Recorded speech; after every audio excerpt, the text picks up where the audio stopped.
From the beginning of recorded history, and for thousands upon thousands of years, cultures across the entire world all believed the earth was flat. Their various cosmologies and cosmogonies differed in slight ways, but their overall geographies and astronomies were incredibly consistent and in fact virtually identical. The earth was a stationary plane, void of any motion or curvature, flat across its entire expanse, except of course for hills, mountains, and valleys. The North Pole was the magnetic monopole center point of the flat Earth, with Polaris, the North Pole star, situated directly above. Polaris was the only motionless star in the heavens, with all the other constellations revolving perfect circles over the Earth every night. The stars were divided into two categories, known as the fixed stars and the wandering stars. The fixed stars were so called because they were observed then, as we can observe today, to stay fixed in their constellation patterns, night after night, year after year, century after century, never changing their relative positions. The wandering stars, what are today referred to as planets, were so called because they were observed then, as we can observe today, to wander the heavens, taking their own unique spirograph-like patterns, making both forward and retrograde motions over and around the Earth during their cycles. The sun and moon were both of equal size, and they too revolved over and around the motionless Earth, as immortalized in the Chinese yin-yang symbol. The sun and moon were much closer to Earth than supposed nowadays, and each shined with their own unique opposite lights, the sun's being warm, golden, drying, preservative, and antiseptic, and the moon's light being cold, silver, damp, putrefying, and septic. The sun and moon, as though connected to a magnetic maypole, made alternating spiral journeys over and around the Earth every year. The sun began its journey at the Tropic of Capricorn at the winter solstice, where it made its fastest and largest circle over the Earth. For the next 3 months, every day the sun slightly narrowed its path and slowed its speed until by the spring equinox the sun had spiraled its way from the Tropic of Capricorn to the equator. Then for the next 3 months, again every day, the sun continued to slightly narrow its path and slow its speed until the summer solstice, when the sun made its smallest, slowest circle around the Tropic of Cancer. Once the sun reached this innermost circle, like the ribbons and dancers around the maypole, the sun would then begin its opposing, widening, quickening journey back to the Tropic of Capricorn. For the next 3 months, every day the sun slightly widened its path and hastened its speed until the autumnal equinox, the sun had spiraled its way from the Tropic of Cancer back to the equator. Then for the next 3 months again, every day the sun continued to slightly widen its path and hasten its speed until the winter solstice, when the sun made its largest, fastest circle around the Tropic of Capricorn, and the annual journey began again. The moon had a similar yearly path revolving over and around the Earth, but unlike the sun, which constantly changed its speed to keep a consistent 24-hour day, the moon's speed never changed, so depending on its latitude, the moon was observed then, as we can observe today, to take approximately 24.7 to 25 hours per cycle.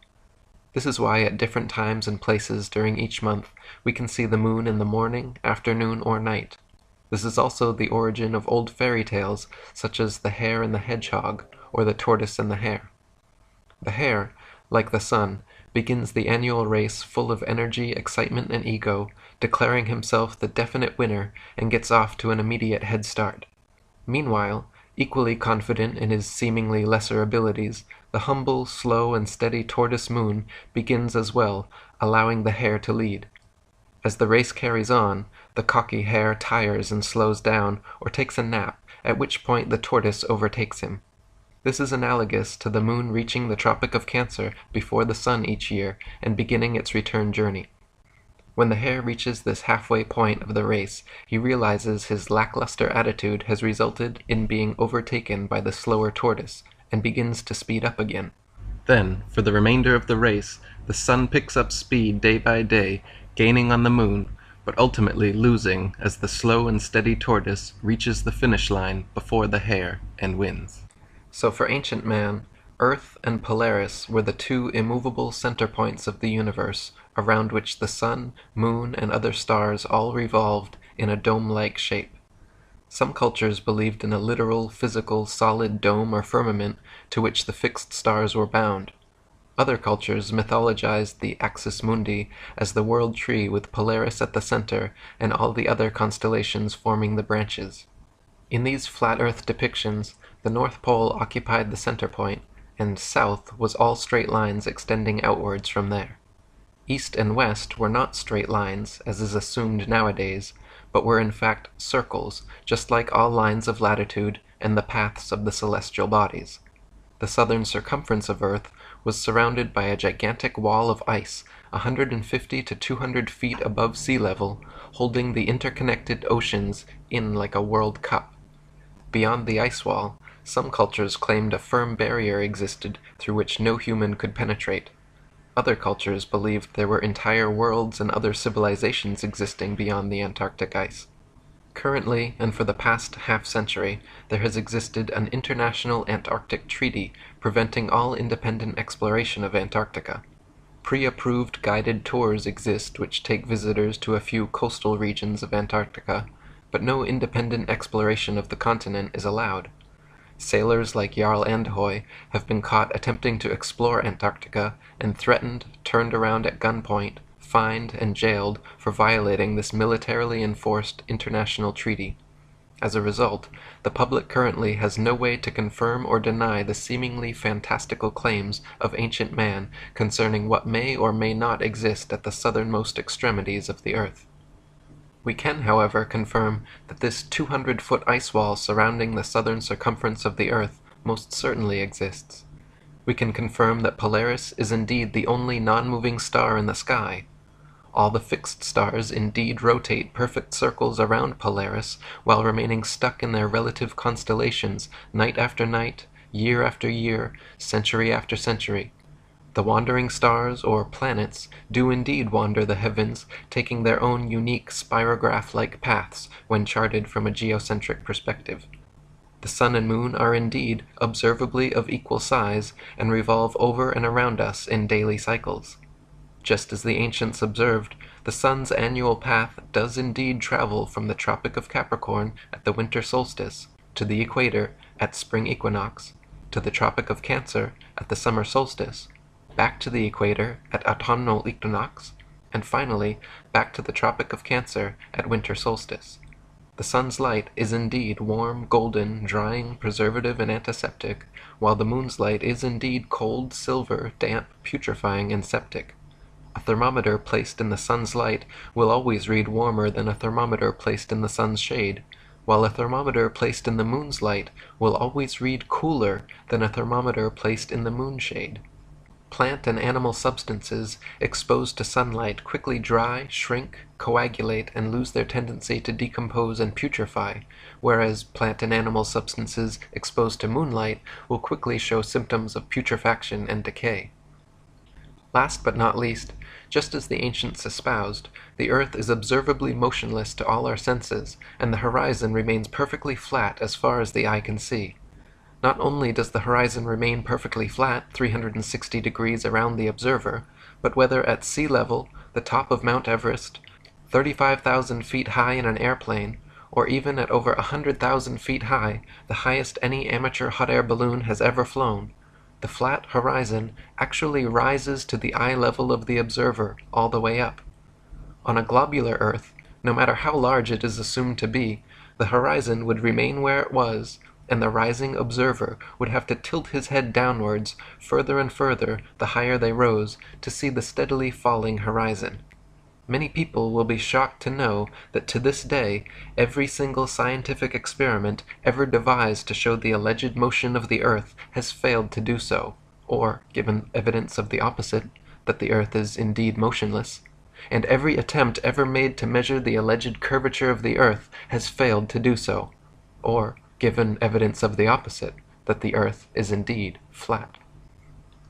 The first person in recorded history to ever claim that Earth was anything but the flat, motionless center of the universe was a Greek mathematician and philosopher named Pythagoras of Samos around 500 BC.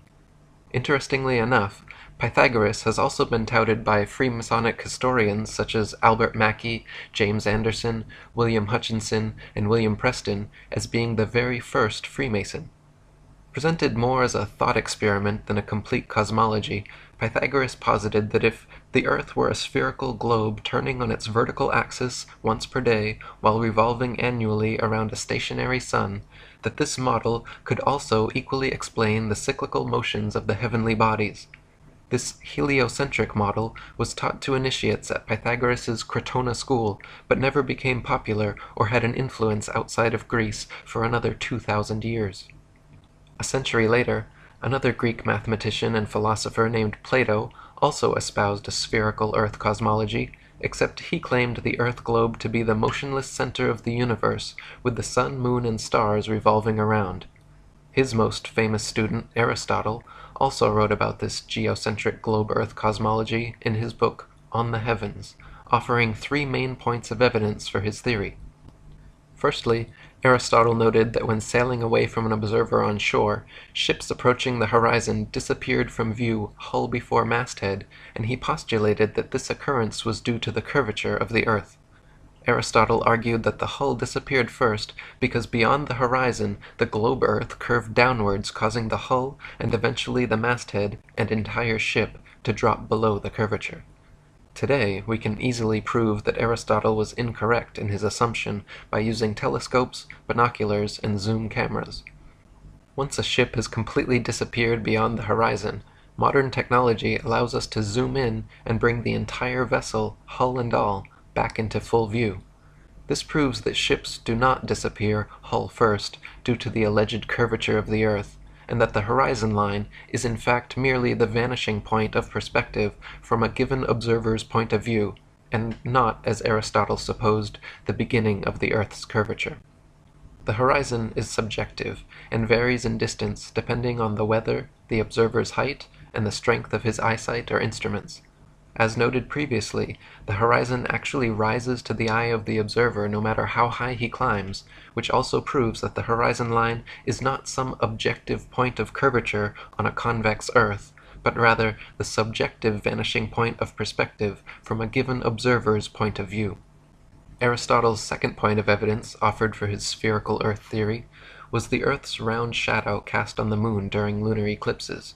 To this day, heliocentrists still offer this argument as proof of a spherical Earth, claiming that during lunar eclipses, the Sun, Earth, and Moon align in a perfect 180-degree syzygy like three billiard balls, causing the Sun to cast the Earth's shadow onto the Moon. This clever but faulty assumption is rendered completely invalid, however, due to the fact that lunar eclipses have happened and continue to happen regularly when both the Sun and Moon are still visible together above the horizon. As early as the time of Pliny the Elder, there are records of eclipses happening while both the Sun and Moon were visible in the sky, and continue to be recorded by the Royal Astronomical Society today. Obviously, if the Sun and Moon are both observable simultaneously during an eclipse, then they are not aligned in a 180-degree syzygy, and it is therefore impossible that the Sun could be casting Earth's shadow on the Moon, and some other explanation must be sought. Another explanation, in fact, already existed in many cultures around the world, who posited that a third celestial body known as Rahu, or the Black Sun, also existed, equal in size to the Sun and Moon. This translucent dark body passed affront the Sun and Moon during solar and lunar eclipses, causing their lights to dim. Aristotle's final point of evidence offered for his spherical Earth theory was the appearance of Polaris and other stars to gradually decline overhead as an observer travels southwards. He argued that the gradual declination and eventual disappearance beyond the horizon of certain stars and constellations as one traveled southwards was evidence that the observer was traveling over a convex curved surface. Similar to the ships disappearing over the horizon argument, Aristotle posited that the horizon line was the literal curvature of his spherical Earth, and the stars which declined and disappeared beyond it became invisible because a mass of curved Earth existed between them and the observer. In actual fact, however, the gradual declination of objects in the sky towards the horizon is merely a product of the law of perspective on plane surfaces. As any art student of point perspective knows, the human eye views the world in a pyramidal shape, so that when looking down a long hallway, the floor appears to rise, the ceiling appears to sink, and the walls appear to narrow into a point at the center of the observer's view. Of course, the dimensions of the hallway remain constant for its entire length. The floor does not actually rise, the ceiling does not actually sink, nor do the walls actually close in, but to the human eye, everything is perceived this way. Similarly, when the sun, moon, airplanes, or clouds appear to sink towards the horizon as they move away from us, they are not actually losing altitude and slowly approaching sea level. They are in fact maintaining the same altitude, except they are moving away from you, and so the law of perspective makes them appear to sink. A century after Aristotle, around 250 BC, yet another Greek mathematician and philosopher named Eratosthenes made his claim to fame with a new alleged proof of the spherical earth. Eratosthenes noted that at noon during the summer solstice at Syene, the sun cast no shadow and the rays could reach straight to the bottom of his well, yet meanwhile in Alexandria, a vertically standing metal rod cast a significant shadow.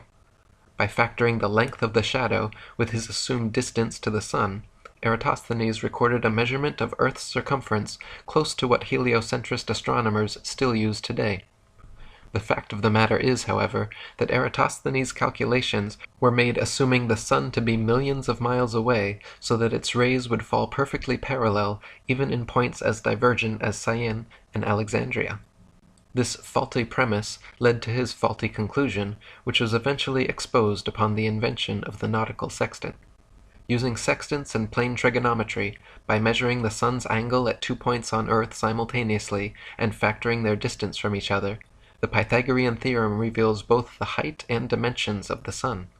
Using this method, the sun and moon have repeatedly been calculated to be approximately 32 miles in diameter, 3,000 miles from the surface of the Earth. High-altitude balloon footage has also filmed lighting hotspots on clouds, proving the sun to be local and acting as a spotlight, and not a burning ball of gas millions of miles away, as supposed by heliocentrists. After Eratosthenes, the globe Earth theory completely disappeared from philosophical thought and recorded history for almost 2 millennia. Geocentric flat Earth cosmologies continued to reign supreme, with even Eratosthenes himself, touted as the father of geography, depicting the Earth as flat in his famous 194 BC map of the world. Crates of Malus invented the first model globe Earth around this time as well, but it failed to have any effect on the world at large.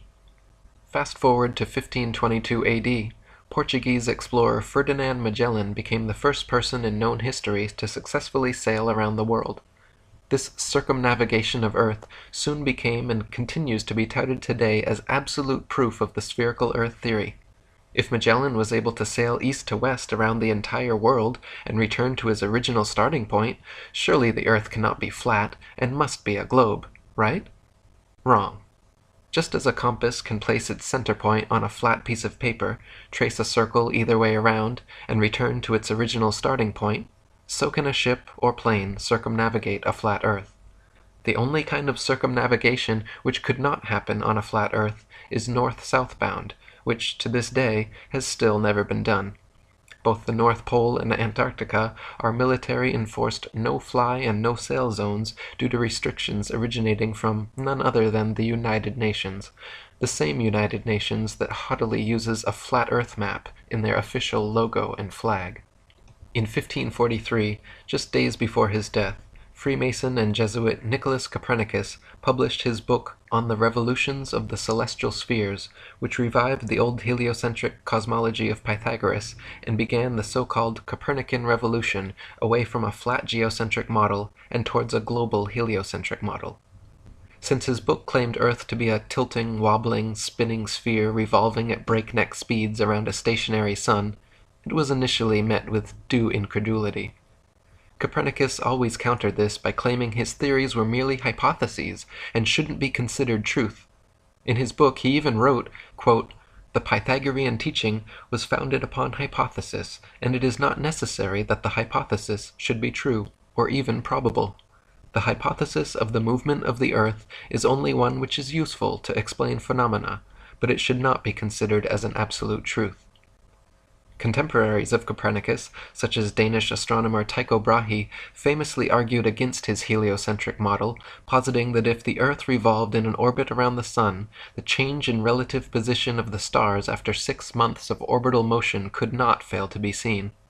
Brahe wrote that the stars should seem to separate as we approach and come together as we recede. In actual fact, however, after millions of miles of supposed orbit around the Sun, not a single inch of parallax could be detected in the stars. As even Wikipedia notes, quote, "The lack of any observable parallax was considered a fatal flaw in any non-geocentric theory." Copernicus's answer to this obvious problem was simple. He moved the stars so ridiculously far away from the Earth that even after millions of miles of supposed orbit around the Sun, no appreciable parallax could be detected. Copernicus simply needed to claim that the stars were trillions upon trillions of miles away, so then, mathematically speaking, it would indeed be impossible to detect such slight parallax. Again, contemporaries of Copernicus argued against this convenient correction of his, arguing quite rightly that if the stars were trillions of miles away, then there is no way we could see them. Backpedaling once again, Copernicus claimed the reason we could still see stars trillions of miles away was because they were not mere tiny points of translucent light in the night sky, but that stars were in fact gigantic gas balls billions of times larger than our Sun. So first, Copernicus had to move the stars trillions of miles from Earth to explain away lack of parallax, and then he had to make the stars billions of times larger to account for why we should see them at all from such fantastical distances. Lastly, he offered very specific distances and mathematical equations to solidify his theory, claiming, for instance, that he had accurately calculated the Sun's distance from Earth to be exactly 3,391,200 miles. At the turn of the 17th century, Tycho Brahe, under the patronage of Emperor Rudolf II, began construction of the largest, most state-of-the-art astronomical observatory ever built. Upon hearing this, German astronomer and Freemason Johannes Kepler was determined to apprentice under Brahe. Even though Kepler championed Copernicus's widely disputed heliocentric globe-Earth theory, Brahe begrudgingly accepted Kepler as his apprentice based on his merit as an astute astronomer and mathematician. Brahe allowed Kepler access to the observatory, but guarded his data and findings from him completely, which frustrated and angered Kepler to the point of eventually culminating in a heated argument between the two of them, resulting in Brahe kicking Kepler out. After much amends and apologizing, a year later, Brahe finally forgave Kepler and accepted him back as apprentice. This time, however, Kepler was not content with his role as mere apprentice and soon proposed and secured a commissioned position on Brahe and Emperor Rudolph's new project, the Rudolphine Astronomical Tables. Less than a month later, Tycho Brahe mysteriously dropped dead, and Johannes Kepler was given access to all of Brahe's coveted data, free rein of the observatory, and became Emperor Rudolph's new official astronomer. Abundant circumstantial evidence and obvious motive have long fed speculation that Kepler actually murdered Brahe. Brahe was only 54 years old and in fine health when suddenly he became deathly ill and passed away. His official cause of death was reported as a bladder infection, but subsequent autopsies of his body revealed toxic quantities of mercury present on his mustache hairs, which has led many researchers to conclude he was poisoned. The 2004 book Heavenly Intrigue suggested that Kepler had indeed murdered Brahe to gain access to his data. Kepler himself never denied this, and he actually wrote, quote, "I confess that when Tycho died, I quickly took advantage of the absence or lack of circumspection of the heirs by taking the observations under my care, or perhaps usurping them." And so for the remainder of his life, Kepler worked at Brahe's observatory for Brahe's employer, using Brahe's data to further his Copernican theories, which Brahe had always criticized. He modified Copernicus's calculations of celestial motions, changing them from perfect circles to irregular ellipses, and even formulated a new, updated distance of the Sun from Earth. While Copernicus had claimed positively the Sun to be 3,391,200 miles from Earth, Kepler assured the astronomical community that his new figure of 12,376,800 miles was the true distance. A few years later, in 1608, the first telescope was invented, and by 1609, the next champion of Copernicism, Italian astronomer, Freemason, and probable Jesuit Galileo Galilei, had purchased and built several of them. Galileo improved upon the telescope's design, boosting the zoom capabilities from the original 3 times up to 30 times magnification, and in 1610 made the most important alleged discovery of his career. With his 30-time zoom telescope, Galileo claimed to have seen what he described as, quote, 3 fixed stars, totally invisible by their smallness, all close to Jupiter and lying on a straight line through it. After tracking these invisible stars for a while and noticing they appeared sometimes but not others, Galileo concluded that when he could not find them, they must be hiding behind Jupiter, and therefore they must not be invisible stars at all, but rather invisible moons orbiting Jupiter. His alleged discovery of moons orbiting Jupiter was then touted as proof of the Copernican system, claiming that Earth must be a planet like Jupiter since both have orbiting moons. To this day, NASA claims to have special telescopes which can, on occasion, see these moons of Jupiter, just as Galileo claimed in his day to see, on occasion, with his special telescopes. Nowadays, with modern telescopes and zoom technology, we can see the celestial bodies far closer and with far more clarity than Galileo could have ever hoped for. A 2016 Nikon P900 has 83 times optical zoom and 332 times digital capabilities, which put Galilean telescopes to shame. Yet, even with this level of magnification, Galileo's alleged invisible stars orbiting Jupiter are nowhere to be found. Galileo and his fellow Mason predecessors, acting more like true believers of their heliocentric faith than legitimate scientists, were constantly guilty of inventing elaborate theories to support their foregone conclusion. This was never more evident than when Galileo presented his theory on the cause of tides in 1616. Cardinal Bellarmine had written Galileo the year before, stating that, quote, the Copernican system could not be defended without a true physical demonstration that the sun does not circle the earth, but the earth circles the sun.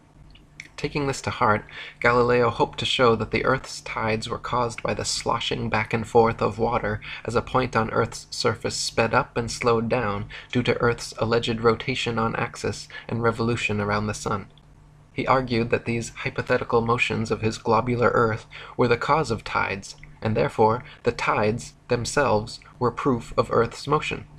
Unfortunately for Galileo, his ideas were not accepted and easily proven wrong by his contemporaries, who rightly pointed out that if his theory were correct, there would only be one high tide per day. Not only this, but if tides were caused by Earth's alleged motion, all lakes, ponds, and other inland bodies of water should be similarly affected, yet they are not. The next champion of heliocentricism was English mathematician and astronomer, knighted Freemason and Royal Society President, Sir Isaac Newton. In 1687, Newton published his famous Principia Mathematica, which presented his idea of gravity to the world.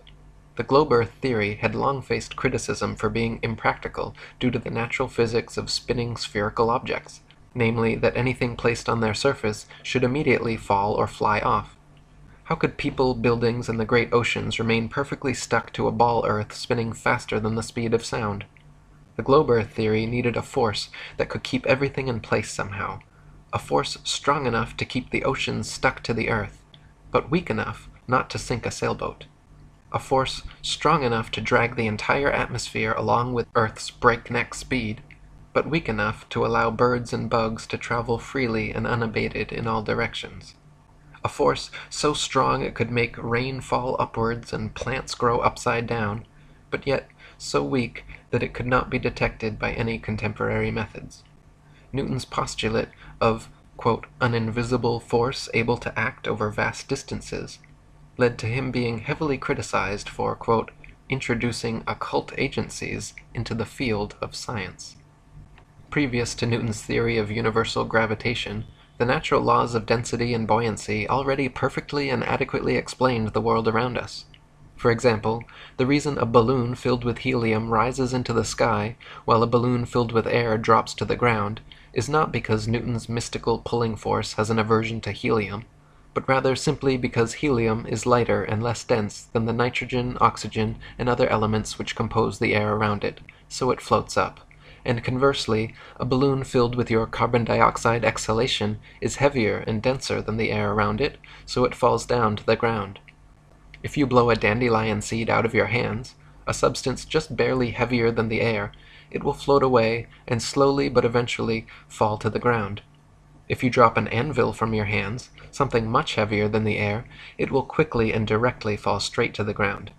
This is not because gravity prefers anvils to dandelion seeds, but rather because it is the natural physics of buoyancy for objects less dense than the medium surrounding them to rise, while objects denser than the medium surrounding them to sink.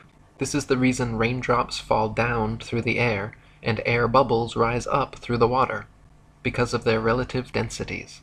It has nothing whatsoever to do with the mystical pulling force of spinning balls from Newton's imagination.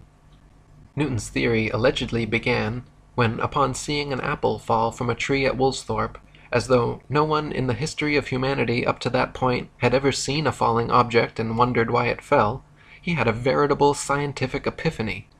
The apple fell not because it was heavier and denser than the air around it, but rather because a force at the center of the spinning ball earth pulled it to the ground.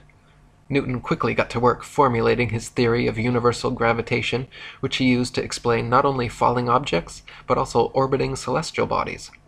Newton claimed that the sun, moon, earth, planets, and stars, gravity, caused them to all orbit around the most massive nearby bodies. So not only was gravity fickle and selective about which objects it caused to fall and which it allowed to rise, gravity was also able to perform different functions on different scales. At the human scale, gravity allegedly caused people, buildings, and oceans to stick to the Earth, while at the planetary scale, gravity allegedly caused moons to orbit around planets, and planets to orbit around stars. Unfortunately, Newton never addressed this, but the question remains, how and why would gravity cause both planets to orbit the sun and people to stick to the Earth? Gravity should either cause people to float around in suspended circular orbits around the Earth, or it should cause the Earth, Moon, and planets to all be pulled and crash into the Sun. The two effects are very different, yet the same cause is attributed to both. Furthermore, this magnetic-like attraction of massive objects gravity is purported to have can be found nowhere in the natural world. There is no example in nature of a massive sphere or any other shaped object which, by virtue of its mass alone, causes smaller objects to stick to or orbit around it. There is nothing on Earth massive enough that it can be shown to cause even a dust bunny to stick to or orbit around it. Try spinning a wet tennis ball or any other spherical object with smaller things placed on its surface, and you will find that everything falls or flies off, and nothing sticks to or orbits around it. To claim the existence of a physical law without a single practical evidential example is hearsay, not science. By now, however, you are likely beginning to see that these Freemasonic, heliocentric priests are less interested in science and truth than they are in propagating contrived evidences for their foregone conclusions. In like manner, as Copernicus had claimed positively the sun to be 3,391,200 miles away, and Kepler had calculated it to be positively 12,376,800 miles away, Newton was quoted as remarking, "It matters not whether we reckon it 28 or 54 million miles distant, for either would do just as well." It appears he was correct, because the alleged distance to the heliocentrist's sun has continued to increase by the millions until today, where we stand with NASA's current official figure of 93 million miles. In 1773, Captain Cook became the first modern explorer known to have breached the Antarctic Circle and reached the ice barrier. This expedition offered an exciting chance to find proof of either the flat or globe Earth models, because Captain Cook intended to sail completely around Antarctica looking for inlets through the ice wall. If the Earth was indeed a globe 25,000 miles in equatorial circumference, as the heliocentrists claimed, then a complete circumnavigation of Antarctica would be approximately 12,000 miles. And if the Earth was flat, with Antarctica surrounding the entire circumference, a complete circumnavigation of Antarctica would have to take over 50,000 miles. During 3 voyages lasting 3 years and 8 days, Captain Cook and his crew sailed a total of 60,000 miles along the Antarctic coastline, never once finding an inlet or path through or beyond the massive glacial wall. Captain Cook wrote, "The ice extended east and west far beyond the reach of our sight, while the southern half of the ocean was illuminated by rays of light which were reflected from the ice to a considerable height." Later voyages by Captain James Clark Ross and Captain George Nares in the 19th century further confirmed Cook's findings. Ross's expedition spent 4 years and 5 months in heavily armored warships, failing to find an entry point beyond the southern glacial wall, and Nares spent over 3 years circumnavigating Antarctica, taking an admittedly indirect course, but clocking in nearly 69,000 miles total. If Antarctica truly was the tiny ice continent claimed by globe Earth proponents, all of these expeditions would have ended years sooner. In addition to this, many Antarctic explorers, including Captain James Clark Ross and Lieutenant Charles Wilkes, using globe Earth projection maps, wrote in their journals perplexed at how they routinely found themselves out of accordance with their charts, stating that they found themselves an average of 12 to 16 miles outside their reckoning every day. Later on, further south, increasing to as much as 29 miles per day. These huge discrepancies experienced by explorers the further south traveled are usually attributed to increasingly strong storms, winds, and currents, but if that were the case, they should have just as often found themselves ahead of their reckoning, which they never did. In 1783, the hot air balloon was invented, and for the first time in recorded history, people were able to float miles above the Earth's surface and see for themselves once and for all whether or not the Earth was flat or a globe. To many people's astonishment, as high as they rose, the horizon remained perfectly flat 360 degrees around them and rose to the level of their eyes all the way up. J. Glaisher wrote in his Travels in the Air that, quote, "On looking over the top of the car, the horizon appeared to be on level with the eye, and taking a grand view of the whole visible area beneath, I was struck with its great regularity. All was dwarfed to one plane. It seemed too flat."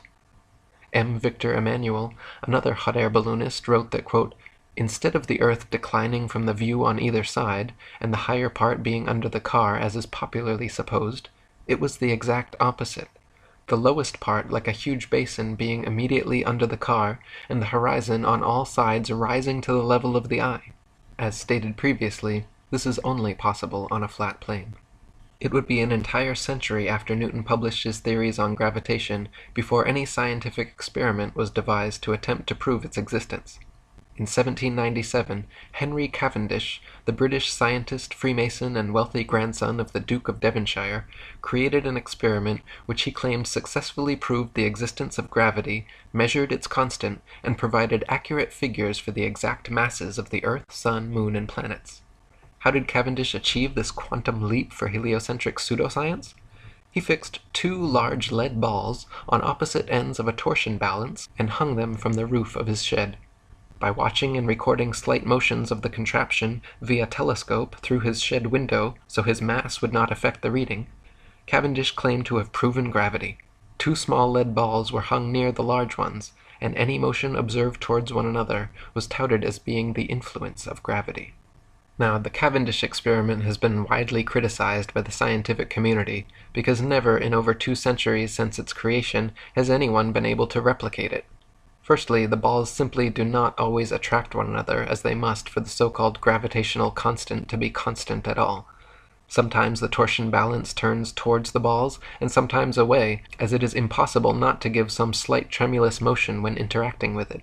Henry even complained in his notes how often as he was performing the measurement, the contraption was still in oscillation.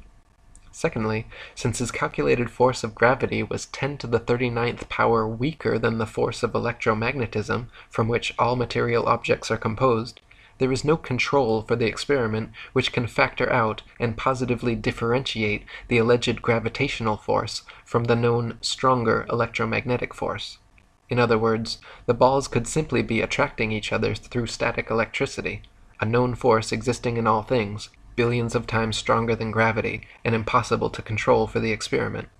Even though no one could replicate Cavendish's findings, the experiment went down in history as a great success and is still taught as veritable proof of universal gravitation in science textbooks today.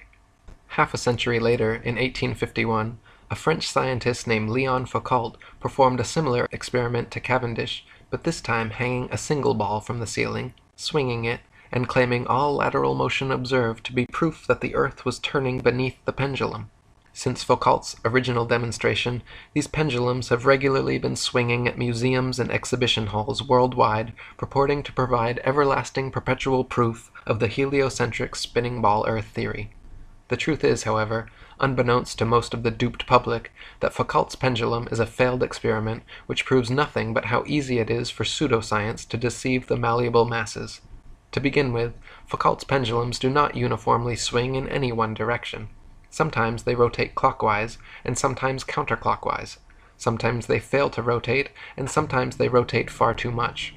Just like the Cavendish experiment, scientists who have attempted to replicate Foucault's findings have conceded time and again that, quote, it was difficult to avoid giving the pendulum some slight lateral bias at starting.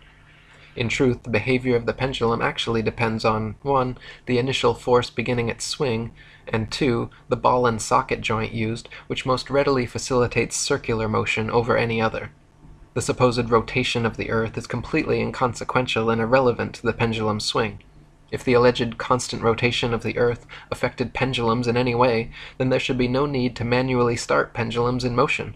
If the Earth's diurnal rotation caused the 360-degree uniform diurnal rotation of pendulums, then there should not exist a stationary pendulum anywhere on Earth. Also in the mid-19th century, another Frenchman named Gaspard Gustave Coriolis performed several experiments showing the effect of kinetic energy on rotating systems, which have ever since become mythologized as proof of the heliocentric theory. His Coriolis effect is often said to cause sinks and toilet bowls in the northern hemisphere to drain spinning in one direction, while in the southern hemisphere causing them to spin the opposite way, thus providing proof of the spinning ball Earth. Once again, however, just like Foucault's swinging pendulums and Cavendish's hanging balls, sinks and toilets in northern and southern hemispheres do not consistently spin in any one direction. Sinks and toilets in the very same household are often found to spin opposite directions, depending entirely upon the shape of the basin and the angle of the water's entry, not the supposed rotation of the Earth. The Coriolis effect is also said to affect bullet trajectories and weather patterns as well, supposedly causing most storms in the northern hemisphere to rotate counterclockwise, and most storms in the southern hemisphere to rotate clockwise, to cause bullets from long-range guns to tend towards the right of the target in the northern hemisphere and to the left in the southern hemisphere. Again, however, the same problems remain. Not every bullet and not every storm consistently displays the behavior, and therefore cannot reasonably be used as proof of anything. In the late 19th century, mostly thanks to the experiments, books, and lectures of an English inventor and author named Dr. Samuel Rowbotham, a flat Earth renaissance began sweeping the world. Rowbotham's findings, beginning with his 1864 book, Earth Not a Globe, an experimental inquiry into the true figure of the Earth, proving it a plane without axial or orbital motion and the only material world in the universe, caused quite a stir in the scientific community, and thanks to 3 decades of his effort, the shape of the Earth became a hot topic of debate around the turn of the 19th century. Dr. Rowbotham conducted several experiments using telescopes, spirit levels, and theodolites, special precision instruments used for measuring angles in horizontal or vertical planes. By positioning them at equal heights aimed at each other successively, he proved over and over the Earth to be perfectly flat for miles, without a single inch of curvature. In his most famous series of experiments, Rowbotham traveled to Cambridge, England, where there is a 20-mile canal called the Old Bedford, which passes in a straight line through the fenlands, known as the Bedford Level. The water has no interruption from locks or water gates of any kind, and remains stationary, making it perfectly suitable for determining whether any amount of convexity or curvature actually exists. If we were living on a ball Earth, every pond, lake, marsh, canal, and other large body of standing water, each part would have to comprise a slight arc or semicircle curving downwards from the central summit. If the ball Earth were truly 25,000 miles in circumference, as claimed by heliocentrists, then spherical trigonometry dictates the surface of all standing water must curve downwards an easily measurable 8 inches per mile, multiplied by the square of the distance. This means along a 6-mile channel of standing water, the Earth would have to curve 16 feet 8 inches downwards from one end to the other, and/or dip 6 feet on either end from the central peak, depending where the measurement is taken. Rowbotham tested first by standing in the water holding a telescope 8 inches above the surface, while his partner rowed away from him in a small boat with a 5-foot-tall flag attached. If the Earth was indeed a globe 25,000 miles in circumference, by the time the boat reached Welney Bridge 6 miles away, the entire boat and flag should have been completely invisible, hidden behind a 6-foot-tall mass of curved water. In reality, however, every time tested, the entire boat and flag remained visible from start to finish. In a second experiment, Dr. Rowbotham placed 7 flags along the edge of the water, each 1 mile distant from the next, with their tops positioned 5 feet above the surface, and stood with his telescope behind the first. If the Earth was a globe 25,000 miles in circumference, each successive flag would have to decline a definite and determined amount below the last. The first and second flags established the line of sight. Then the third should fall 8 inches below the second, the fourth flag 32 inches below, the fifth 6 feet, the sixth 10 feet 8 inches, and the seventh flag should be a clear 16 feet 8 inches below the line of sight. Even if the Earth was a globe of 100,000 miles, an amount of easily measurable curvature should and would still be evident in this experiment. But the reality is, not a single inch of curvature was detected, and the flags all lined up perfectly as consistent with a flat plane. In 1870, one of Rowbotham's supporters, an English scientist of the Royal Academy named John Hampden, offered a public wager of £500 to anyone who thought they could prove the Earth spherical by repeating the Bedford level experiment. Alfred Russel Wallace, a fellow English scientist, ardent evolutionist, and personal friend of Charles Darwin, accepted Hampden's wager, and the two met with referees to decide the matter at the Bedford level. The original plan was to repeat Rowbotham's flag experiment, but after hours of attempting to align them one on each mile marker, upon looking through the telescope, quote, they could not even judge which was which, let alone decide whether the line of sight along them was flat or curved. Heated debate ensued, an angry quarrel followed, and the experiment descended into a farce. They called it a day, but a week later reconvened, this time Wallace setting new parameters for the experiment, which had never been tested or approved by Rowbotham or Hampden.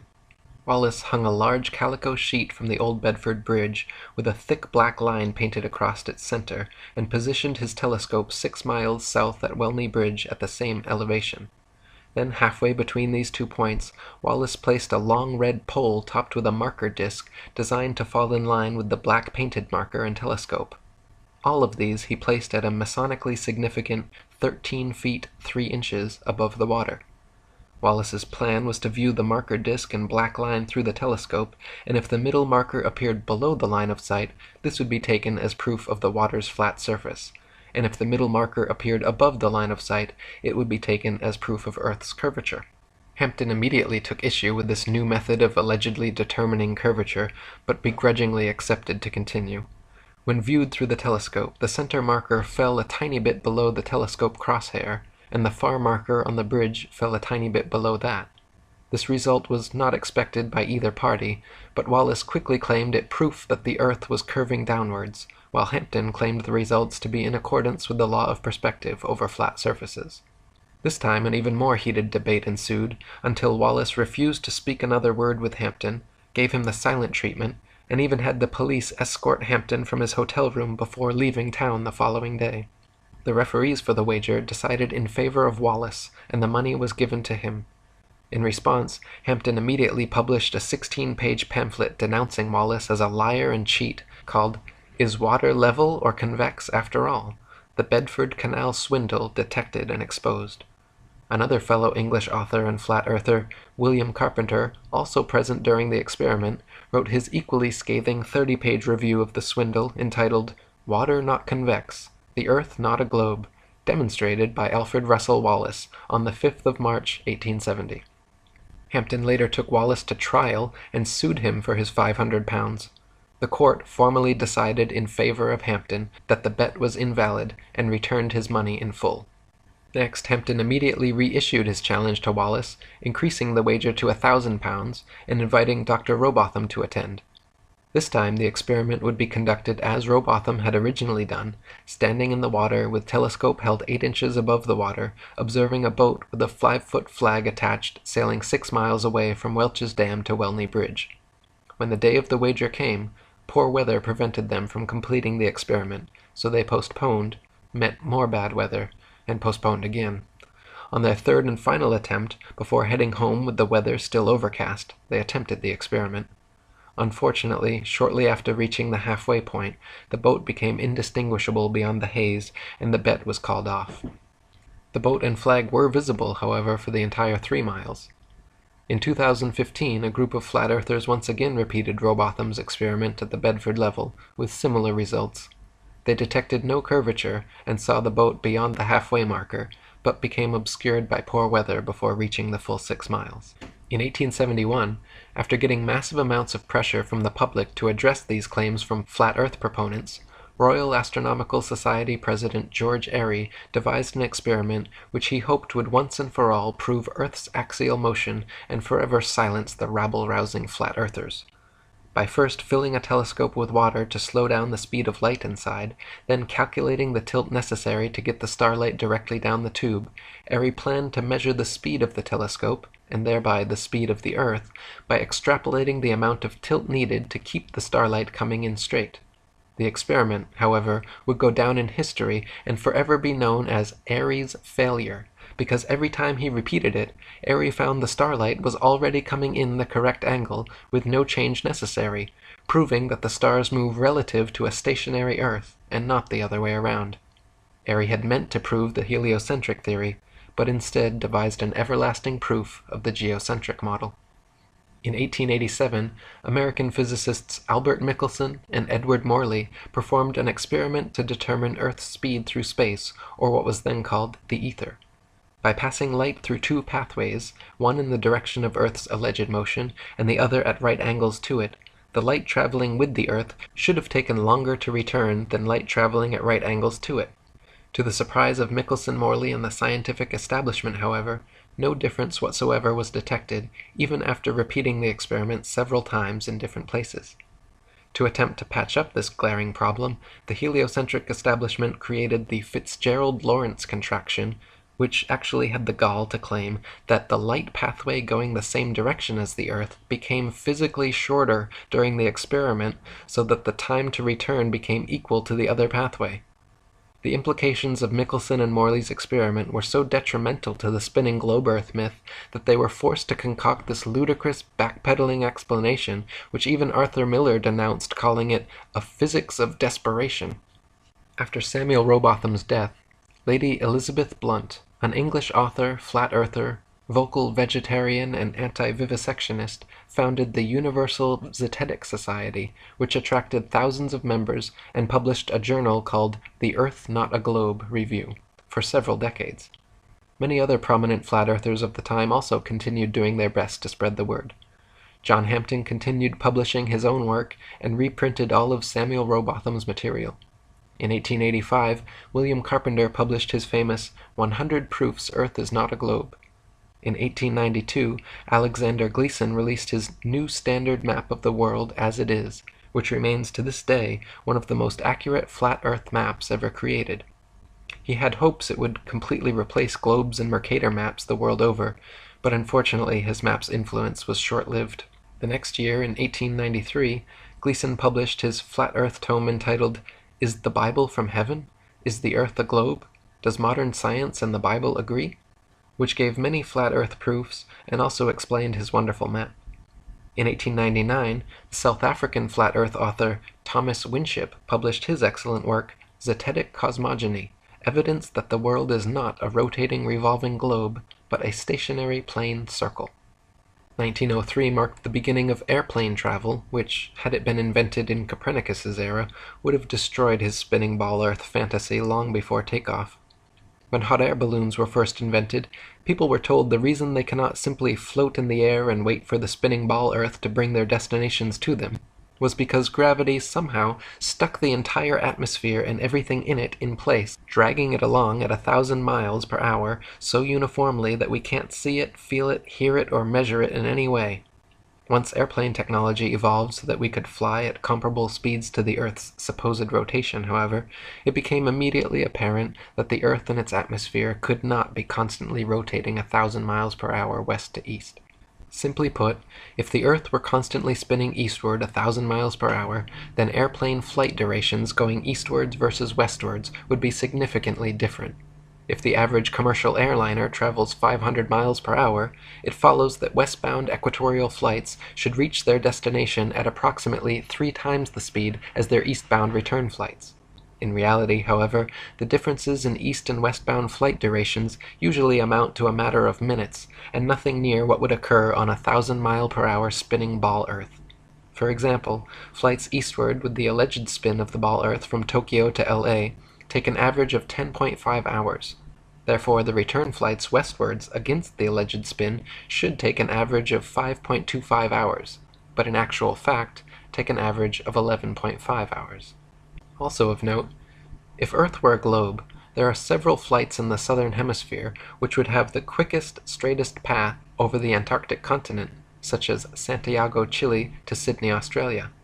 Instead of taking the shortest, quickest route in a straight line over Antarctica, all such flights detour all manner of directions away from Antarctica instead, claiming the temperature's too cold for airplane travel.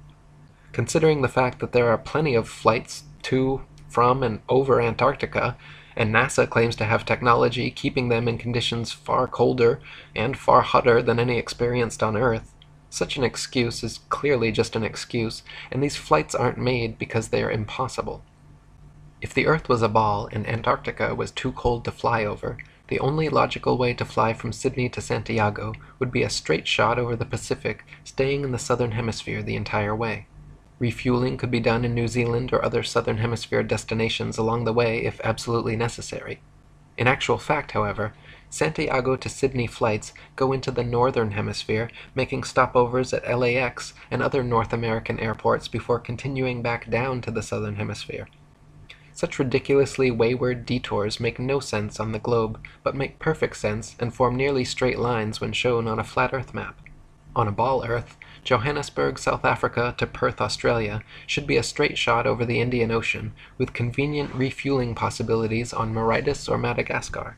In actual practice, however, most Johannesburg to Perth flights curiously stop over either in Dubai, Hong Kong, or Malaysia, all of which make no sense on the ball, but are completely understandable when mapped on a flat Earth.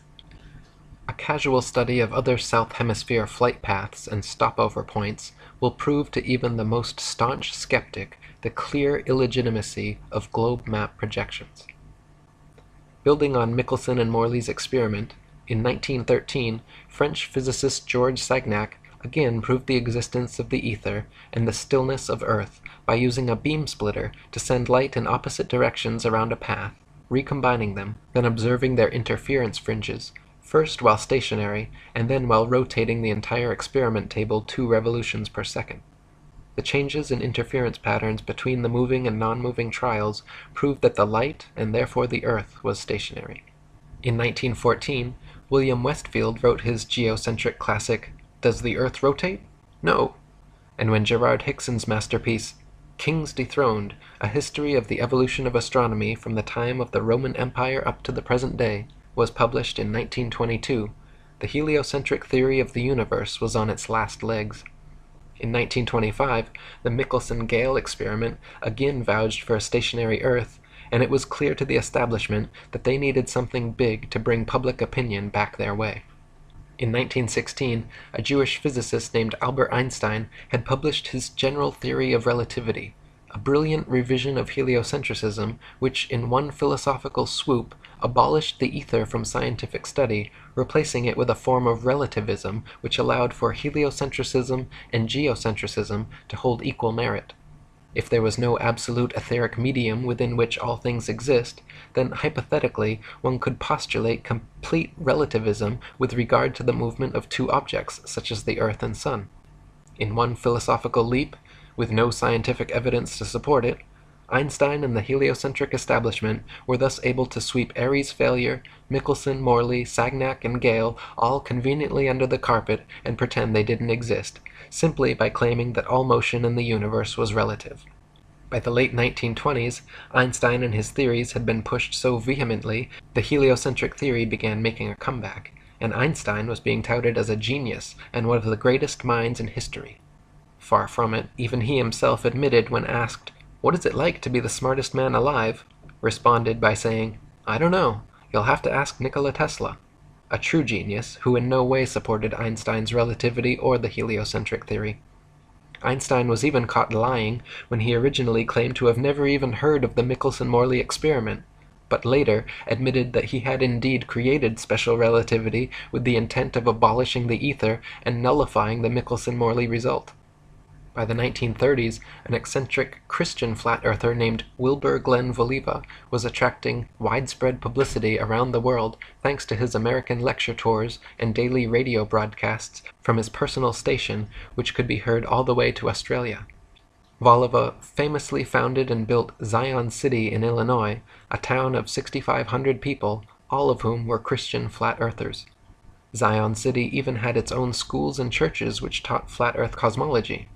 In the spirit of Robotham and Hampton, throughout his life, Voliva offered an open-ended wager of $5,000 to anyone who thought they could disprove the flat Earth. Until his death in 1942, there were no takers. After the Second World War, Operation Paperclip brought hundreds of top German rocket scientists and physicists into the United States, and beginning in the late 50s employed them in NASA, the National Aeronautics and Space Administration. Meanwhile, the Russian space program was also forming, and a so-called space race between America and Russia ensued. The geostationary communications satellite was first imagined in a 1945 proposal by Freemason science fiction writer Arthur C. Clarke, and supposedly became science fact just over a decade later. In 1957, Russia allegedly launched the first satellite named Sputnik into low Earth orbit, followed in 1958 by America's Explorer 1. Nowadays, there are supposedly upwards of 20,000 such satellites constantly orbiting the Earth.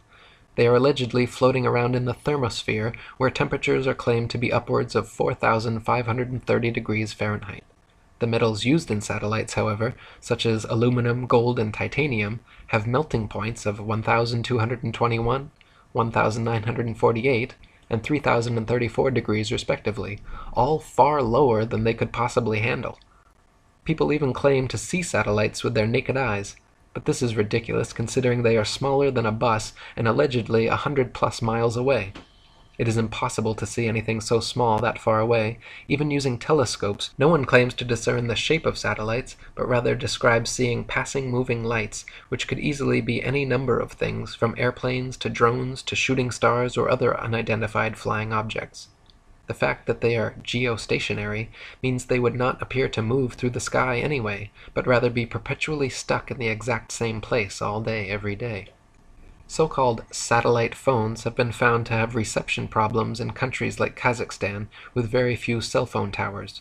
If the Earth were a ball with 20,000+ satellites surrounding, such blackouts should not regularly occur in any rural countryside and deep ocean areas. Also, satellite TV dishes, which existed for years before satellites were supposedly invented, are almost always positioned at a 45-degree angle towards the nearest ground-based repeater tower. If TV antenna were actually picking up signals from satellites 100+ miles in space, most TV dishes should be pointing more or less straight up to the sky. The fact that satellite dishes are never pointing straight up and almost always positioned at a 45-degree angle proves they are picking up ground-based tower signals. Before satellites, radio, television, and navigation systems like LORAN and Decca were already well established and worked fine using only ground-based technologies. Nowadays, huge fiber optic cables connect the internet across oceans, gigantic cell towers triangulate GPS signals, and ionospheric propagation allows radio waves to be bounced all without the aid of the science fiction bestseller known as satellites. Also in the late 50s, a sign maker from Dover, England named Samuel Shenton, in the spirit of Robotham and Lady Blunt's Zetetic Society, created IFERS, the International Flat Earth Research Society, and began giving lectures on television, in newspapers, to youth clubs and schools about our flat, motionless Earth. Shenton discovered the writings of the late 19th century flat Earth authors mentioned previously and made it his mission to spread the Zetetic message as far and wide as he could. With NASA's supposed satellite launches happening, people constantly questioned Shenton about satellites proving the globe Earth, to which he would always reply, "Does sailing around the Isle of Wight prove it is spherical?" When NASA claimed to have put the first man in space, Shenton said from the beginning that it was all photo and video trickery. When John Glenn supposedly orbited the world in 1963, Shenton even sent him a free IFERS membership with a personal message saying, "Okay, wise guy." Shenton knew that John Glenn, two-time U.S. Senator and one of NASA's first astronauts, was a lying Freemason, just like his heliocentric forefathers from Pythagoras to Copernicus, Kepler to Cavendish, along with most all of NASA's astronauts. Buzz Aldrin Jr. is an admitted ring-wearing, hand-sign-flashing 33rd-degree Mason from Montclair Lodge No. 144 in New Jersey. Edgar Mitchell is an Order of Demolay Mason at Aresta Lodge No. 29 in New Mexico. James Irwin was a Tejon Lodge No. 104 member in Colorado Springs. Don Eisel was a member of the Luther B. Turner Lodge No. 732 in Ohio. Gordon Cooper was a Master Mason in Carbondale Lodge No. 82 in Colorado. Virgil Grissom was a Master Mason from Mitchell Lodge No. 228 in Indiana. Walter Shira Jr. was a 33rd-degree Mason at Canaveral Lodge No. 339 in Florida. Thomas Stafford is a Mason at Western Star Lodge No. 138 in Oklahoma. Paul Weitz is from Lawrence Lodge No. 708 in Pennsylvania. C. Fred Kleineknecht, the head of NASA during the Apollo program, shortly thereafter became Sovereign Grand Commander of the Council of the 33rd Degree of the ancient and accepted Scottish Rite of Freemasonry of the Southern Jurisdiction. NASA astronauts Neil Armstrong, Alan Shepard, William Pogue, Vance Brand, and Anthony England all had fathers who were Freemasons as well. The amount of astronauts known to be Freemasons or from Freemasonic families is astonishing. It is likely that more astronauts and people of key importance in NASA are affiliated with the Brotherhood as well, but not so open about their membership.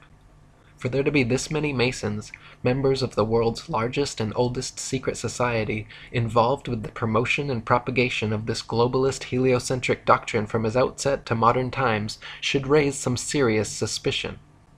Before the first Apollo missions ever even cleared the launch pad, 11 NASA astronauts died in highly suspicious accidents.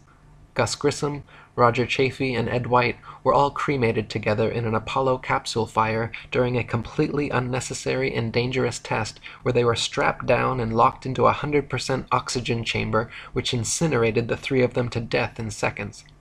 7 other astronauts, Ted Freeman, Charles Bassett, Elliot See., Russell Rogers, Clifton Williams, Michael Adams, and Robert Lawrence, died in 6 separate airplane crashes, and Ed Gibbons in a car crash. 8 of these deaths were in 1967 alone. So many astronauts coincidentally dying under such circumstances is highly unlikely and lends credence to the idea that these were intentional hits by the Masons trying to find the right people to sell their hoax. One of the most outspoken of the fallen astronauts was Gus Grissom. By 1967, Grissom had become increasingly irritated and vocally negative about NASA's chances of ever landing a man on the moon. He stated the odds were pretty slim, and famously hung a lemon on the Apollo capsule after it repeatedly failed safety testing procedures. Grissom threatened to go public with his complaints about the LEM, and even told his wife Betty, quote, "If there ever is a serious accident in the space program, it's likely to be me." Right after his murder, government agents raided Grissom's house before anyone had been informed about the fire or his death. They removed all his personal papers and his diary, never to be returned. From 1969 to 1972, the Freemasons at NASA claimed to have landed 6 of their Apollo missions on the moon. With this ingenious deception, a bit of rocket technology, a bunch of lying Freemasons, and photographs taken through a round window, with this one psyop, NASA managed to convince nearly everyone on Earth that they live on a spinning ball. However, in the documentary A Funny Thing Happened on the Way to the Moon, you can watch official leaked NASA footage showing Apollo 11 astronauts Buzz Aldrin, Neil Armstrong, and Michael Collins for almost an hour using transparencies and camera tricks to fake shots of around Earth. They communicate over audio with control in Houston about how to accurately stage the shot, and someone keeps prompting them on how to effectively manipulate the camera to achieve the desired effect. First they blacked out all the windows, except for a downward-facing circular one, which they aimed the camera towards from several feet away. This created the illusion of a ball-shaped Earth surrounded by the blackness of space, when in fact it was simply a round window in their dark cabin. Neil Armstrong claimed at this point to be 130,000 miles from Earth, halfway to the moon, but when camera tricks were finished, the viewer could see for themselves the astronauts were not more than a couple dozen miles above the Earth's surface in a high-altitude plane. These images showing a globular world soon became the Freemasons' most valuable tool in altering public perception about the shape of the Earth. Since the original so-called blue marble image, NASA has provided the public with many more pictures and videos showing a globe Earth, touting veritable photographic proof that Pythagoras' 2,500-year-old theory was finally validated. When seen with a skeptical eye, however, professional photoanalysts have dissected several NASA images of the ball Earth and found undeniable proof of computer editing. For example, images of the Earth allegedly taken from the Moon have proven to be copied and pasted in, as evidenced by rectangular cuts found in the black background around the Earth by adjusting brightness and contrast levels. If they were truly on the Moon, and Earth was truly a ball, there would be no need to fake such pictures. When NASA's images of the ball Earth are compared with one another, the coloration of the land and oceans and relative size of the continents are consistently so drastically different from one another as to prove beyond any reasonable doubt that the pictures are all fake. NASA has many alleged photographs of the ball Earth which show several exact copy and pasted duplicate cloud patterns. Cheeky graphics artists have even placed things like faces, dragons, and the word sex into cloud patterns over various ball Earth pictures. One recent Pluto picture clearly has a picture of Disney's Pluto the dog layered into the background. On a clear afternoon, during a waxing or waning moon cycle, it is possible to see the blue sky right through the moon. For centuries, stars and planets have often been seen and recorded, even by the Royal Astronomical Society, to have been seen through the moon. If the moon is translucent enough to see objects through it, it cannot be the solid, spherical planetoid claimed by NASA and modern astronomers. Samuel Shenton, president of IFERS, was quoted before the Apollo supposed moon landing stating that, "Stars have been seen through the moon. The astronauts had better be ready to come right back, because there isn't anything much to land on." Besides Shenton, many of the first people to unequivocally call out the NASA moon landings as being a staged hoax were professional photographers. When the official NASA photographs of the moon are closely examined, it is clear that many were taken inside a studio using repetitive backgrounds, artificial lighting, wires, and cranes. Award-winning British photographer David Percy, photo analyst and historian Jack White, photographer and Nexus magazine publisher Marcus Allen, and many others all put their professional reputations on the line to expose NASA's so-called photographic evidence. None of the Apollo missions brought any extra studio lighting with them on the lunar lander, so the sun should be the only light source on the moon, and in all pictures taken there. In that case, the light should only come from one direction, and all shadows should be cast in the opposite direction. However, in dozens of official NASA photos, there are shadows being cast in up to 3 directions simultaneously, often at up to 90-degree angles, which can only be the result of multiple light sources not present on the moon. Several pictures even show overhead spotlights reflecting in astronauts' helmets and multiple lens flares originating from 2 or more light sources. Analyzing several images from the 6 missions shows repeated background features, the exact same hills, dunes, and craters, being used over and over again in supposedly different places on the moon, as well as visible foreground and backdrop lines indicative of a studio set. In images from Apollo 11, Buzz Aldrin can be seen wearing different color gloves and different length boots in pictures that were supposedly taken within minutes of each other. If Buzz was really in the vacuum of space in a pressurized spacesuit, he certainly would not have had the time or reason to depressurize and repressurize his suit just to make such fashion adjustments. Some pictures show the lunar rover with no tracks anywhere around it. Others show rover tracks all over the foreground while it is yet to be unpacked and unloaded. A couple pictures even show what appear to be sneakers and a lady's heel tracks on the moon, in addition to the astronauts' boot prints. Another glaring mistake is that none of NASA's images or videos show stars in the background as they should, just complete blackness, likely because exact star maps as they should appear from the moon would be nearly impossible to fake. The testimony of different astronauts on different missions, in their autobiographies and interviews, just muddies the water even more, some of them bragging about the, quote, astonishingly brilliant light of the stars, and others saying they, quote, don't remember seeing a single star while on the moon. Such inconsistencies, and the fact that none of NASA's moon pictures feature stars or planets in their appropriate positions, should raise a red flag that these astronauts were not on the moon. Many pictures of the sun on the moon are clearly spotlights and not the sun. Some images show studio lighting lens flares or studio lighting reflecting off a black background. One image clearly shows a shadow on the ceiling of space as the lunar lander lifts off. Many images show shadows of reticule crosshairs suspended in air over a print underneath, proving them to be doctored and not originals as claimed. Images of the lunar lander supposedly on the moon shows a pathetic 1969 attempt at creating high-tech, futuristic-looking equipment using what appears to be construction paper, gold foil, scotch tape, and metal shower rods. The idea that the piece of junk shown in these official NASA photographs flew to the moon and back is so ludicrous it's laughable. Close-ups of the lunar lander footpads show them without a speck of dust on them and without a burn print under its 10,000-pound thrusters, like it was just gently set down in place. NASA scientists in their own documents were worried about the LEM falling into its own massive burn radius, yet there it sits with no burn print and spotless clean pads. Even the astronauts' boot prints made deep impressions on the moon dust, yet the lander's 10,000-pound thrusters left not a trace, no blast hole, and no dust on the pads. When the video evidence is examined, even more anomalies are found. In certain frames, light pings can be seen reflecting off overhead stage wires attached to astronauts' backpacks. In one Apollo 16 clip, an astronaut falls to his knees and is quickly jerked back up to his feet by what can only be an unseen wire hoisting him straight upwards.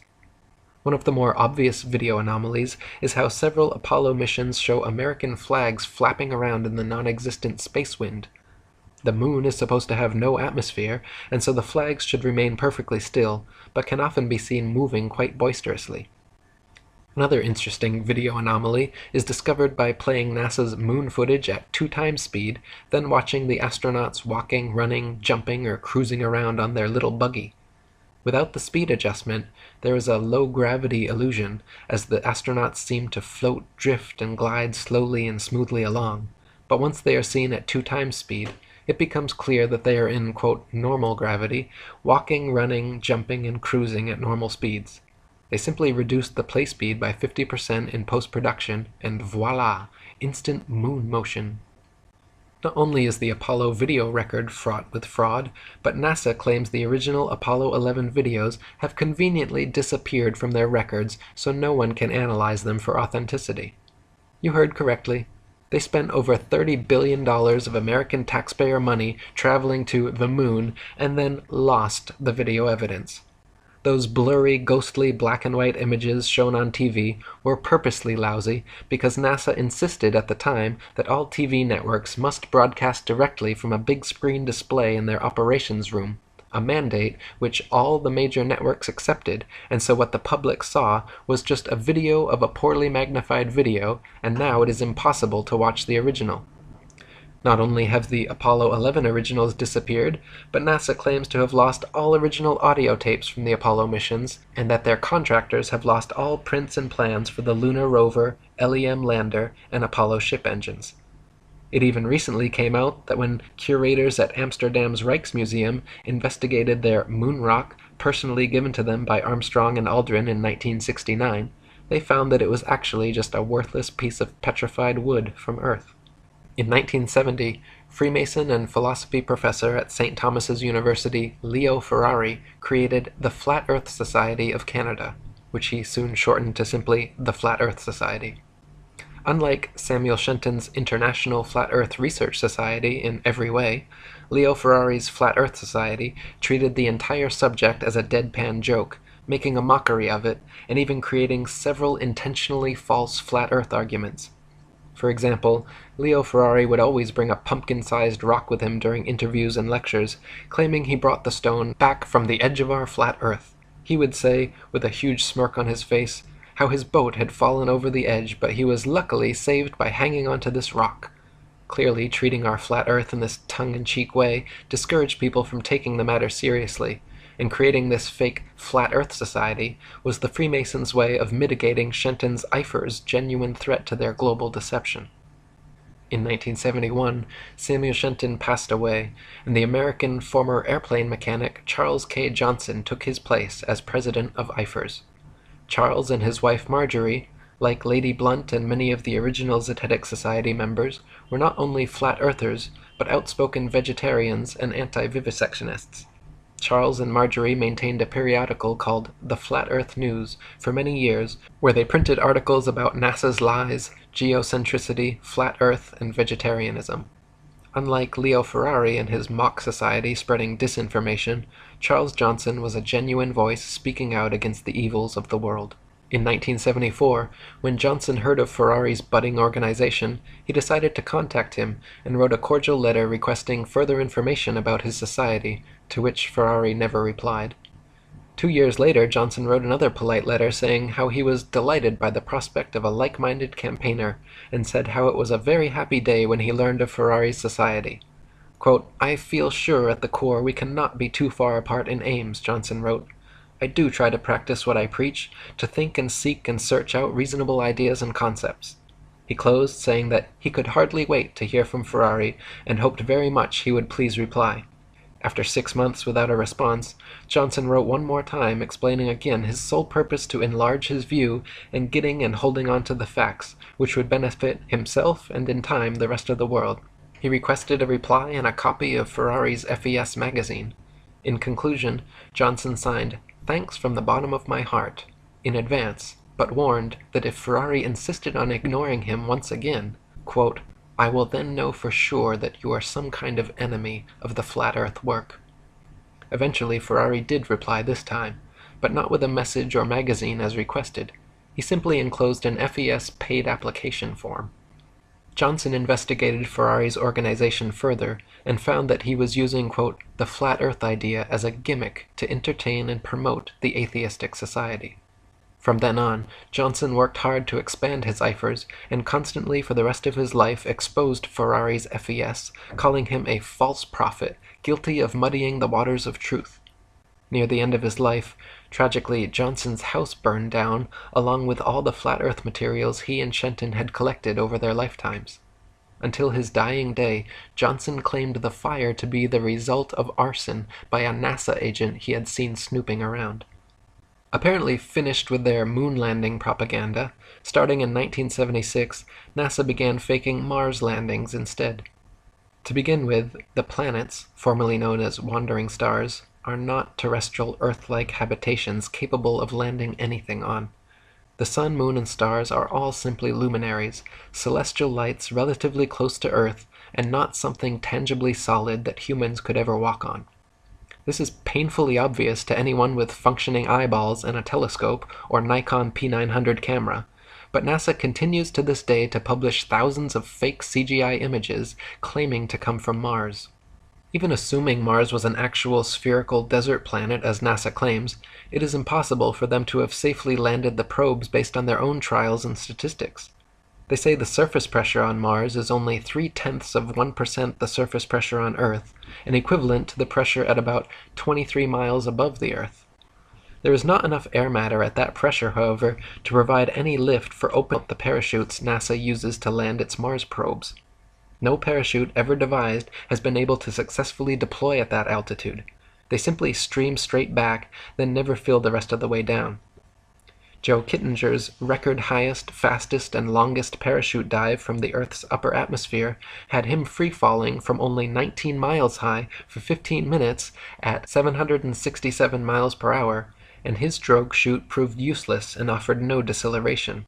Yet NASA would have us believe, for example, that Phoenix's parachute managed to somehow slow it down from 12,738 miles per hour to 123 miles per hour in just 2.86 minutes before its final landing.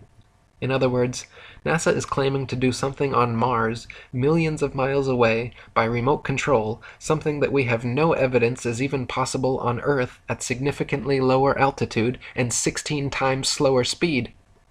To this day, NASA continues to fake Mars landings, and more government space agencies around the world, including Russia, China, Japan, France, India, and others, are following the same Freemasonic model of fleecing their populations of taxpayer money to fund programs that provide the public nothing but propaganda.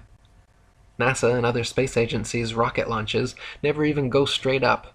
Every rocket forms a parabolic curve, peaks out, and inevitably starts falling back to Earth. The rockets which are declared successful are those few which don't explode or start falling too soon, but make it out of range of spectator view before crashing down into restricted waters and recovered. There is no magic altitude where rockets or anything else can simply go up, up, up, and then suddenly just start free-floating in space. This is all science fiction illusion created by wires, green screens, dark pools, some permed hair, and zero-G planes. In 1998, NASA claimed to have sent up their first piece of the ISS, International Space Station. They have been caught, however, time and again with air bubbles forming and floating off in their official outer space footage. Astronauts have also been caught using scuba space gear, kicking their legs to move, and astronaut Luca Parmitano even almost drowned when water started filling up his helmet while allegedly on a spacewalk.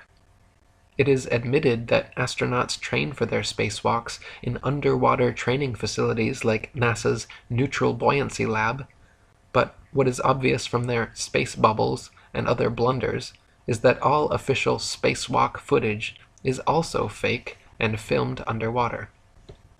Analysis of many interior videos from the International Space Station have shown the use of camera tricks such as green screens, harnesses, and even wildly permed hair to achieve a zero-gravity type effect. Footage of astronauts seemingly floating in the zero gravity of their space station is indistinguishable from Vomit Comet zero-G airplane footage. By flying parabolic maneuvers, this zero-G floating effect can be achieved over and over again, then edited together. For longer uncut shots, NASA has been caught using simple wires and green screens. In 2001, Charles K. Johnson died, and having lost all his flat Earth material and correspondence in his house fire, the IFERS was officially finished. Leo Ferrari's farcical Flat Earth Society, on the other hand, continued operation as usual, making a mockery of the Flat Earth subject. In 2004, the reins of FES presidency were handed over to Daniel Shenton, of no relation to genuine Flat Earther Samuel Shenton, who, true to Ferrari's example, maintains the Flat Earth Society website to this day, where they purport such fantastical, purposeful disinformation as the flat Earth disk constantly rising upwards forever through the universe to account for gravity. Their sole purpose, as Charles Johnson correctly stated, is clearly to poison the well and muddy the waters of truth. In 2008, teacher and author Eric Dubay, that's me, began a website and published a book titled The Atlantean Conspiracy, which exposed, among many other things, Freemasonry, the fake moon landings, geocentricity, and even featured a quote from IFER's president Charles K. Johnson.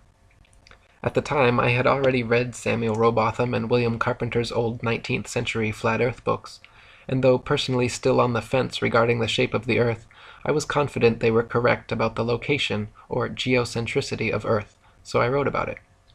In 2009, after watching Alex Jones interview and praise several NASA astronauts on his show, I wrote an article and sent a message to him and his producers about the moon landing hoax, and included a link to Samuel Rowbotham's Flat Earth book for them to read.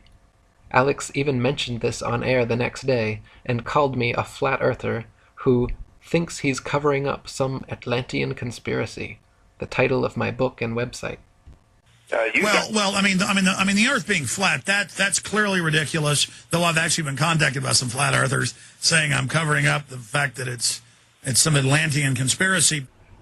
For the next several years, I continued writing books and articles about various conspiracies and worked on building a huge social media presence. By making multiple accounts, adding as many friends and followers as possible, joining and posting to as many groups and pages as possible, over the course of a few years, I began building up very large followings on Facebook, Google+, LinkedIn, Twitter, StumbleUpon, Pinterest, Sue, and many other sites.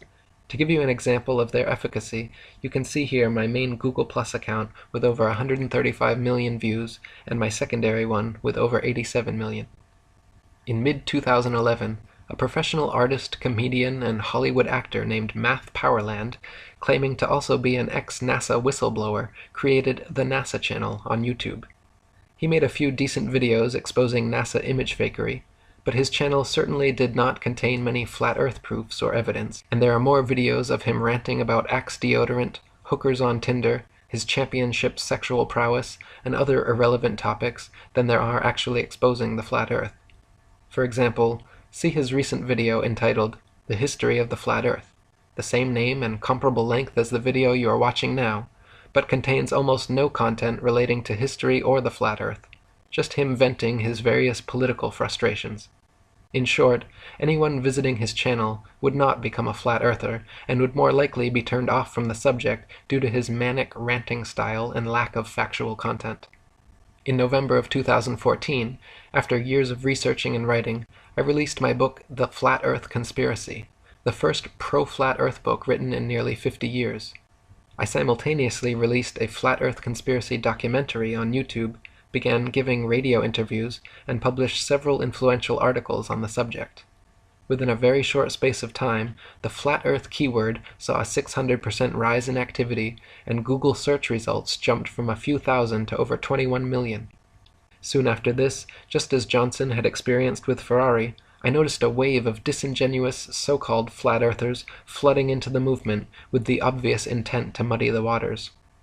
For example, when I began writing my book, The Flat Earth Conspiracy, I came across Paul Michael Bales on Facebook, a recent flat earth convert who had been collecting a library of old original flat earth books and letters.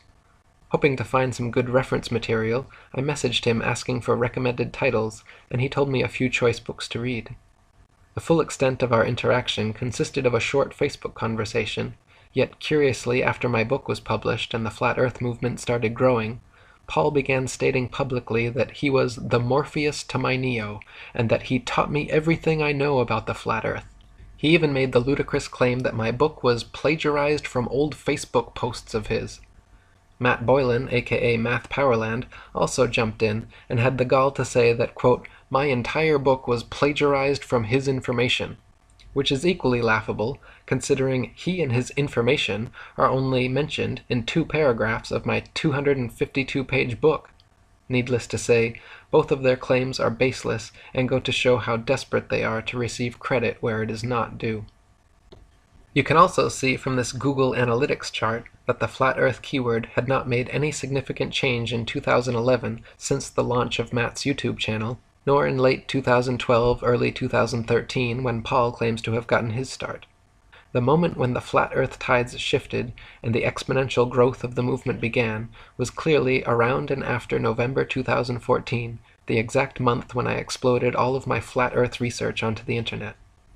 In November 2014, I published the first pro-flat earth book written in 50 years, The Flat Earth Conspiracy. I also published several popular articles on the subject, uploaded the most popular flat earth conspiracy documentary on YouTube, began giving radio interviews, and soon restarted Charles Johnson's IFERS, the International Flat Earth Research Society, and published my most successful book ever, 200 Proofs Earth is Not a Spinning Ball, which has now been translated into 12 foreign languages and read by millions worldwide.